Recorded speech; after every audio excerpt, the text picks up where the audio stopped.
Hey, what's going on, guys? Lawrence Dutz here from Leads from Your Lender. This channel is going to be one that focuses on helping you as the real estate agent close more deals. I think as a lender, I should be an asset to your business. I think all lenders should do a better job at helping your business grow, thus helping their own business grow, and that's exactly what we're going to do. We're going to focus on marketing and advertising and branding, as well as loan products and terminology, so you can be better out in the field, so you get more business and do more deals, okay? Today, we're going to be talking about your sphere of influence and how to get more referrals from it, because it's a gold mine, and I guarantee there's some deals, whether it's buyers or sellers in there, that you just haven't touched yet. It's because you're not converting them correctly, and you're probably losing out on the way that you actually get referrals. So that's what we're going to talk about today.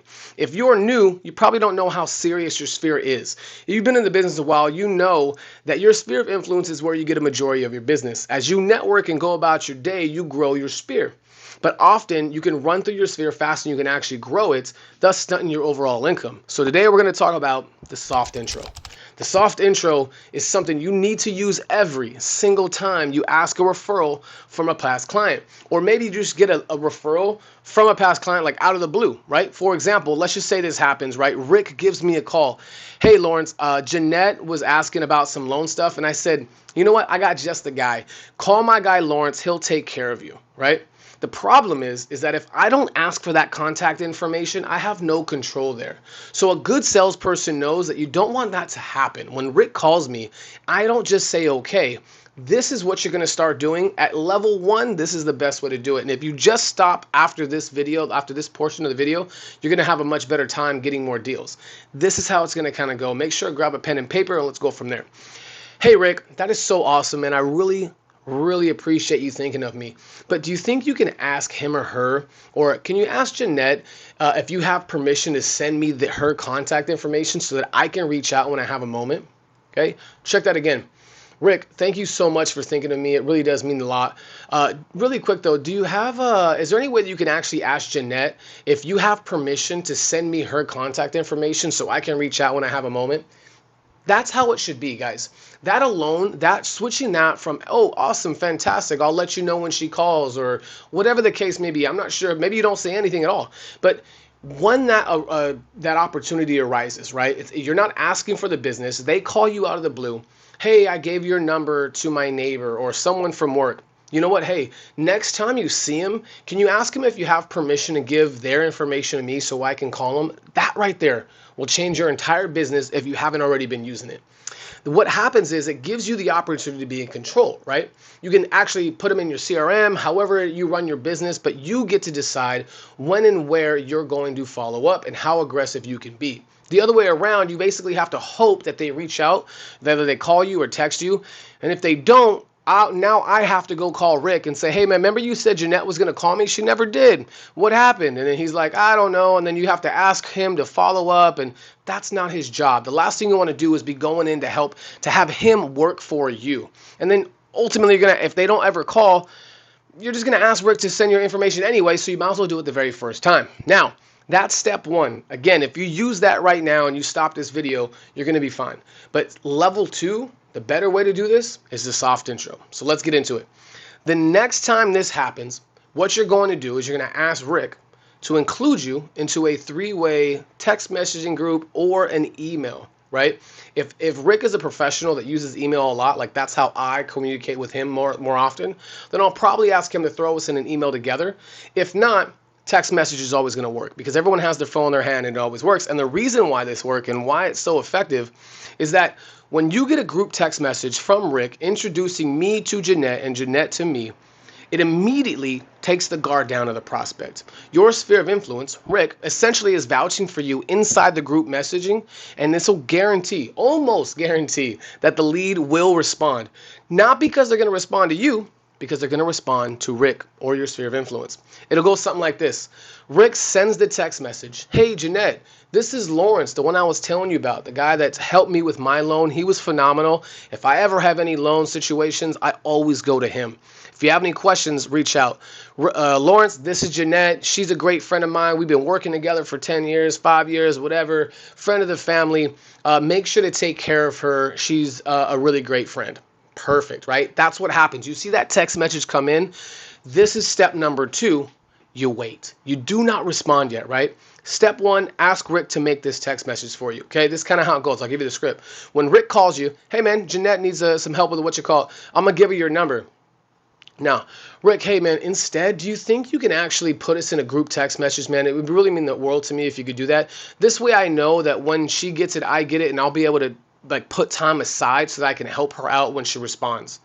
Yeah, no worries. Sometimes they may ask, let me double check with her to make sure that's okay. All the time they'll say okay. And then you get the text message, right? Step two, you sit and wait. What you don't want to do is respond in that text message before Jeanette or whoever it is, obviously, that is you're getting the lead from, responds. Because if you respond first, right, it sounds aggressive. It sounds like, oh, you're ready to jump on it. And at that point, Jeanette would be responding to me, not to Rick, right? They know each other. They don't know me. So I want them, at least Jeanette in this scenario, to respond to Rick. Rick, hey, thank you so much for putting us together. Lawrence, hi, it's a pleasure to meet you. I have some questions about loans. I don't know where to start, whatever, right? Now, this is most important. Step number 3. What you need to do is respond immediately. You have to respond immediately. And this gives you the opportunity to, because the moment you see that come in, boom, you respond. Remember, speed to the lead is the name of the game. As soon as you wait and they respond, you respond immediately. And this is how it's going to go. 1, you say hi, you thank your sphere, and then you tell the lead that you're going to send them a message privately so that we don't bother Rick. Go something like this. Hey, Jeanette, pleasure to meet you. Rick, thank you so much for introducing us. Jeanette, I'm going to send you a private message right now, and this way we don't bother Rick. Rick, have a good day. Thank you so much again. Enjoy the time. I'll chat with you soon. See you later. Bye. Cool. That's the text message you send. Then immediately, pro tip, have a response already typed out in your notes app or maybe on your clipboard, depending on what kind of phone you have. And then you're going to copy and paste that, text Jeanette, and immediately get that going. I'm talking like seconds after you send that first text, right? Because what's going to happen is she's going to have her phone in her hand, or the lead's going to already be, they just got done texting. They're ready to go, right? You don't want to give them 5, 10, 20 minutes later to respond, right? You want to do it quickly. You respond, and you want to make sure that that response, again, is not aggressive, but it asks the right questions so you can get the lead to continue and engage, right? Now, the biggest thing is you do not, right? Another pro tip, don't ask yes or no questions. Yes or no questions is not engaging. If you ask a question, hey, do you want to buy a house? And they're like, yes. Now you got to say something again, and they say no. And then you say something again, they say yes. All they're doing is saying yes or no, and they're not engaged in the question. Instead, you say, what kind of house are you looking for? Oh, I want a 3-bedroom, 2-bath, blah, blah, blah, great. Ask open-ended questions. If you don't have any experience with that, or you want to know how you actually put those together, let me know, and I promise you I'll help you out. Maybe I'll make a video, reach out, put it in the comments below. I'll take care of you, okay? From there, you should know what to do. But guys, that is the soft intro. I promise you, using level 1, level 2 is going to change your life and your game and your business. Let me know if you guys want to go over this. I'd love to help, okay? So to finish off the show, because again, I don't want to go too much longer. It's probably like another 5 to 10 minutes. I'm sure you'll see it in the video here. But I am a lender. I know what I'm doing. I want to make sure to help. And I want you guys to understand a little bit more as far as a loan. I feel like I talk to real estate agents all the time, and they're like, look, I don't know anything about loans. So let's get on to the second part of the show. And because I am a lender, I want to talk about loan products and loan terms so you guys have a better understanding, right? So we're going to talk about some marketing, some advertising, some branding, and strategies to get more leads. But we also want to understand the loan more so that you guys can be a part of that whole transaction, right? And today we're going to talk about DTI, because DTI is very, very important. Doesn't matter about how much money you make. It's about how much debt you have in relations to what you're trying to purchase, right? So as a real estate agent, you'll need to know how serious a buyer is or could be. So this way you can determine how much priority you should spend on that buyer, right? Or if they need to be nurtured. So someone let's just say, for example, the reason why it's important is that someone could be making $100,000 a year, and it sounds great, but when they find out that you have 2 car payments at $800 and 5 credit cards with about $10,000 each debt on them, and their minimum payments are $150, they're like $6,000 in debt, so they only have about $4,000 of usable income, right? And they're not going to qualify for a mortgage. So another term that we want to worry about right now, right, that comes with DTI is what we'll just use a simple term, is the back end, right? You'll hear this a lot. Yeah, on the back end, right? And what that means is that their debts, we're going to take the account of their debt plus the projected mortgage that they're going to be getting. And it needs to be somewhere around 43% for FHA. You can go to 55 sometimes, but those are for exceptions. So we're going to stick to about the 43%. Now for me, I like to do simple math, round numbers, make it very easy for you guys. I don't know if you've ever tried to do math in front of somebody or on the phone or on camera. It sucks and it's tough. You got to try and add, subtract, multiply, also have a conversation. So anytime that I can make numbers round and easier to do, the better. Okay, so this is what's going to happen, guys. I want you to be able to use this example, right? $10,000 a month, and you take 40%. We're going to drop that 3 off because it's super easy. At that point, you got $4,000 on the back end. That means their debt and the mortgage needs to be less or equal to $4,000. That'll put them at 40% on the back end, which means that they will qualify for an FHA loan. Okay, if we wanted to do 10,000 with 43, it's going to be 4,300, right? So that's okay. So we're there. Okay, even easier, just take it at 50%. In the field, when you're talking to a lead, right? Say you use a soft intro, you get somebody, now you guys are having some conversations. Here's easy things you can ask, right? And let's go scenario 1 and scenario 2. Okay, so let's say you're talking to Rick, and Rick says, you're like, you're good. You get the introduction, and you go, Rick, what are you making a month? What are you pulling in gross before taxes as monthly income? And he says $6,000. Okay, right away you need to cut it in half. Let's take 50% of that, and that's $3,000. Now we need to figure out what the debt is, because we need the debt to be much less than $3,000 because we need room, right, for the mortgage. So let's just say Rick, scenario 1, say, hey Rick, okay, cool, you make $6,000 a month. Do you have any car payments? Because car payments are going to be mostly what the biggest, I guess, monthly debt that most people have, right? And he goes, yeah, I got a truck and a car for the wife.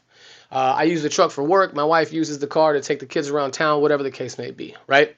Oh, okay, great. How much are those car payments? Well, the truck's $800. We're just going to round up to $1,000, super easy. The car payment's $400, let's say $500. So now to combine, that's $1,500, right? Give or take. We know we got a couple of $100 here and there. But you do know at this point, they're already halfway to $3,000. So just so you know, I don't know who you are or where you're watching this from, but very rare do we have here in California a mortgage for $1,500, right? So we're not even including credit cards. Let's just say at this point you go, all right, well, no worries, Rick. How many credit cards do you have? Do you have any? He's like, oh yeah, I got like 5 or 6. Oh, wow. They all have high balances, but I try and keep my payments low. What are the monthly obligated payments? Like the minimum payment you have to make on all these credit cards. They're around $50 each, right? So if you take $50 times 5, right? 5 times 5 is 25. That's $250, right? So at this point, you got $1,500 in car payments plus $250. You're looking at somewhere around $1,750. Let's just say $2,000. That means that you had to find a loan for around $1,000. Chances are it's not going to work. That means chances are Rick is a guy you're going to have to nurture. You can still send him to your lender, send him over to me. We'll talk about, look at their overall portfolio and see if we can't put him on a different program or try and figure out how to get his credit score up, come on more down payment, give or take the other, right? But if you just know the DTI on the back end, you can determine how serious someone could be quickly. Now let's take scenario number 2. Rick, same thing. Rick, how much money do you make gross before taxes a month? He's like $6,000. I'm like, okay, great. That sounds good. You're having this conversation. What about car payments? Anything that you guys, how much money do you have in car? And he's like, oh no, we paid off both of our cars. I bought a car a couple years ago cash, and then we had financed one for my wife a few years back, but we paid that off. It's already done. Great, so no car payments? No. How about any credit cards, Rick? Do you have any credit cards that you have monthly? He's like, to be honest, we have 2, one for groceries, one for gas. We always pay the gas off every single month, so there's no balance on that? Yeah, we keep it at 0. Okay, cool, and what about the groceries? That one we normally have about $400 to about $1,000 on it, but okay, but true. But what's the monthly minimum payment that you have to make? Typically, because we leave about a $300 balance on it, it's like $25-50. Cool, $50. So you mean to tell me, Rick, that you make $6,000 and all you have in monthly debt is $50, right? And let's assume that there's no alimony, child support, like personal loans, things like that. That's the only 2 biggest ones we got to worry about. If that's the case, guys, that means that they have, remember, $6,000 cut in half is 3. That means they have $2,950 to find a mortgage. And I'll tell you what, that's a really good shot there. So you got plenty of room, right? If that sounds like someone there is, that's when you get them on the line with your lender as soon as possible. This is low-hanging fruit. This is an A1 buyer that's ready to rock, as long as, of course, their FICO scores are good, they have a down payment, etc. But FICO scores now, you can go as low as 580. You can get down payment assistance. For the most part, that's really big. Okay, so if you know how to do this, you can pre-qualify leads, and then you can put them in certain buckets and put them in your system and work your CRM like a charm. And I promise you guys, if you know how to do this well, and you can do it on the fly, you're gonna have a much better time. You're gonna make more money, close more deals, and secure more leads. Guys, I want to thank you right now for watching this. It's very, very important that you're watching this first episode because I wasn't going to make it. I spilled coffee on my shirt. I got a white tee that I didn't really want to wear today anyway. It was laundry day at the house. And sometimes I get into a situation where if I'm not perfect, I don't do anything. And it's been hurting my business a lot. I could be doing way more. And I feel like the reason why I'm telling you this is because I feel like there's a lot of you out there that are doing the same thing. Maybe you're not posting enough on social media, or you're not making enough calls because you don't like the way you sound, or you don't like the way you look. And I've decided that I'm just not going to let that happen. And I feel like there's so many more people that can be successful if I'm out there doing what I need to do to be successful, and I can help more people. So I really do want to thank you guys for watching. Make sure to subscribe if this helped you at all. Leave a comment if you hate me, if you like me. Just know that I'm here for you guys, and you guys are fantastic. Guys, this is Leads from Your Lender. I'm Lawrence Does. Thanks so much for watching. We'll chat soon.